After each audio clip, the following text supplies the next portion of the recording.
दोस्तों, मैं यकीन के साथ कहता हूं कि मैं आपको जो बताने वाला हूं उसे सुनकर आपको शोले फिल्म का एक डायलॉग तो जरूर याद आ जाएगा। जरा गौर से सुनिएगा। दोस्तों, हमारे देश में नेताओं को रहने के लिए सरकारी निवास मिलते हैं और हमारे देश के प्रधानमंत्री नरेंद्र मोदी जी प्रधानमंत्री निवास भवन में रहते हैं।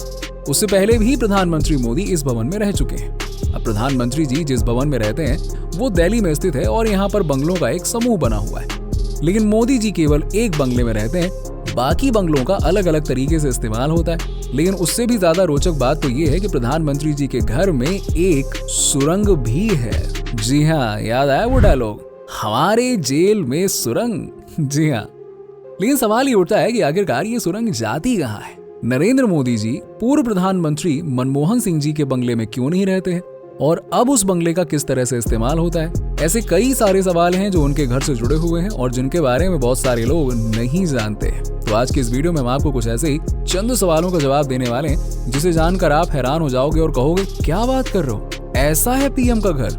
जी हाँ, तो चलिए वीडियो में आगे बढ़ते हैं। लेकिन उससे पहले अगर आप हमारे चैनल पर नए हैं तो चैनल को सब्सक्राइब करके बेल आइकन जरूर दबा दीजिएगा। दोस्तों, नरेंद्र मोदी जी जिस बंगले में रहते हैं वहां के बंगले के समूह को कुछ वर्ष पहले ही 7 रेस कोर्स रोड कहा जाता था, लेकिन अब वो 7 लोक कल्याण मार्ग के नाम से जाना जाता है। और आपको जानकर हैरानी होगी कि नरेंद्र मोदी पहले ऐसे प्रधानमंत्री हैं जो अकेले प्रधानमंत्री आवास में रहते हैं। उनके साथ परिवार का कोई भी सदस्य नहीं रहता है। जी हाँ, वैसे कुछ समय पहले सोशल मीडिया पर उनके माताजी के साथ में कुछ तस्वीरें देखने को मिली थी। और आपको बता दें कि उनकी मां केवल एक दिन के लिए ही उनसे मिलने के लिए आई थी। वो यहाँ पर परमानेंटली नहीं रहती हैं। प्रधानमंत्री का घर कुल 12 एकड़ में फैला हुआ है और इस परिसर में कुल 6 बंगले हैं और उन बंगलों को नंबर से पहचाना जाता है। इस बंगले में सबसे पहले प्रधानमंत्री राजीव गांधी जी ने रहना शुरू किया था।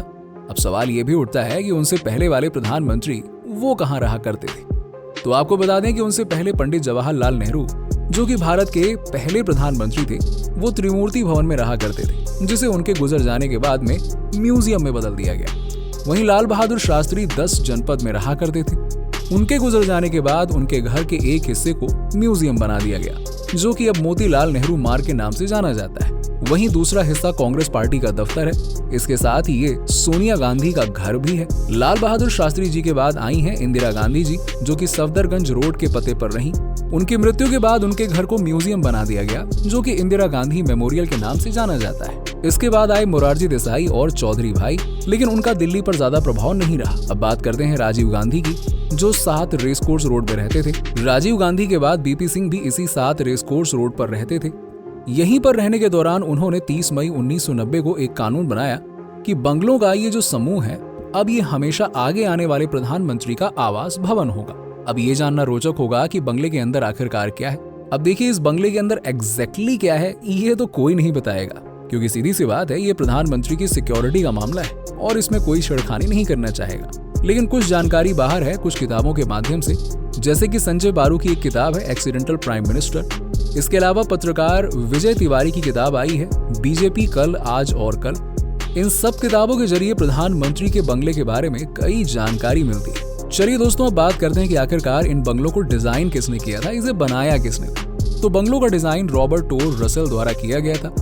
अब ये जो रॉबर्ट साहब हैं, वो सर एडविन लुटियंस, जिन्होंने की नई दिल्ली को आर्किटेक्ट किया था, ये उनके चेले थे। अब बहुत से लोगों के मन में ये भी क्वेश्चन आता होगा कि लुटियंस दिल्ली क्या है। तो आपको बता दें कि जिसमें लोकसभा, राज्यसभा, राष्ट्रपति भवन, सारे के सारे केंद्र सरकार के दफ्तर और उनके घर के बंगले आते हैं, उसी को लुटियंस दिल्ली कहा जाता है। अब फिर से हम प्रधानमंत्री के घर की तरफ वापस लौटते हैं। पीएम के बंगले में दाखिल होने के लिए एक आम रास्ता है। आम रास्ते का मतलब ये नहीं है कि हम और आप कहीं भी मुंह उठाकर चल दिए, भैया आम रास्ता है जाने दो यार, ऐसा नहीं होने वाला है। ये आम रास्ता जरूर है, लेकिन है खास लोगों के लिए। यहाँ पर एंट्री करते ही सबसे पहले हमें 9 नंबर का बंगला दिखाई देता है। यहाँ पर तने हुए सूट में बढ़िया चश्मा वश्मा लगा के एसपीजी कमांडो दिखाई देते हैं, जो कि एक स्पेशल प्रोटेक्ट ग्रुप है और ये प्रधानमंत्री की सुरक्षा के लिए खासकर बनाया गया है। राजीव गांधी की हत्या के बाद में ये तय किया गया था कि पूर्व प्रधानमंत्री की सुरक्षा भी एसपीजी कमांडर ही करेगा। प्रधानमंत्री के लिए यहाँ पर जो भी मेहमान आते हैं, सबसे पहले उनकी गाड़ी किनारे लगवाई जाती है और फिर उन मेहमानों को एसपीजी कमांडर अपने गाड़ी में बैठाते हैं और बैठाने से पहले वो उनकी पहचान करते हैं कि वाकई में भाई कोई जेन्युइन आदमी हो या फर्जी आदमी हो। अब अंदर उनका रजिस्टर किया जाता है और उनके दस्तखत भी करवाए जाते हैं। नंबर 9 बंगले के बाद आता है नंबर 7 का बंगला। और इसी के नाम पर पहले प्रधानमंत्री का घर 7 रेस कोर्स रोड कहलाता था। इस बंगले का इस्तेमाल दफ्तर के रूप में किया जाता है। जो प्रधानमंत्री से पीएमओ में नहीं मिल पाते हैं उन्हें इसी बंगले में बुलाया जाता है। इसके बाद आगे आता है 5 नंबर वाला बंगला, और यही बंगला वर्तमान प्रधानमंत्री नरेंद्र मोदी जी का निवास स्थान है। लेकिन डॉक्टर मनमोहन सिंह जी 3 नंबर के बंगले में रहते थे, जो कि अब गेस्ट हाउस के रूप में इस्तेमाल होता है। प्रधानमंत्री पीएम मोदी जी के जो भी मेहमान आते हैं वो यहीं पे ठहरते हैं। अब यहाँ पर एक सवाल और उठता है कि नरेंद्र मोदी जी का घर हो गया नंबर 5 वाला बंगला और उनका दफ्तर हो गया 7 नंबर का बंगला, तो क्या मोदी जी हर दिन पैदल चलकर अपने दफ्तर पहुंचते हैं या फिर अंदर ही अंदर सड़क बनी हुई है, कार से बढ़िया बैठ के निकल जाते होंगे? देखिए, दोनों ही जवाब गलत है। दरअसल 5 नंबर के बंगले से 7 नंबर के बंगले तक पहुंचने के लिए ग्लास ट्यूब बना हुआ है, जिसके जरिए बहुत ही आसानी से और तुरंत 7 नंबर के बंगले तक पहुंचा जा सकता है।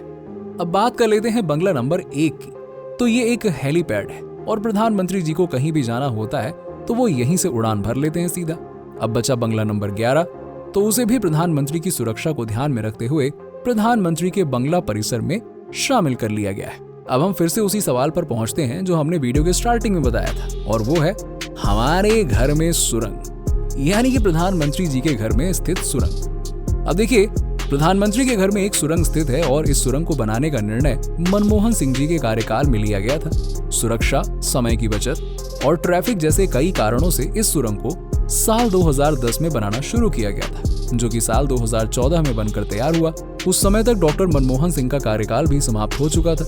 इसके बाद प्रधानमंत्री नरेंद्र मोदी इस सुरंग का अब इस्तेमाल करते हैं। अब बात करते हैं कि ये सुरंग आखिरकार जाती कहाँ है। ये सुरंग मोदी जी के घर से सफदरगंज एयरपोर्ट तक जाती है और ये लगभग 1.5 किलोमीटर लंबी है।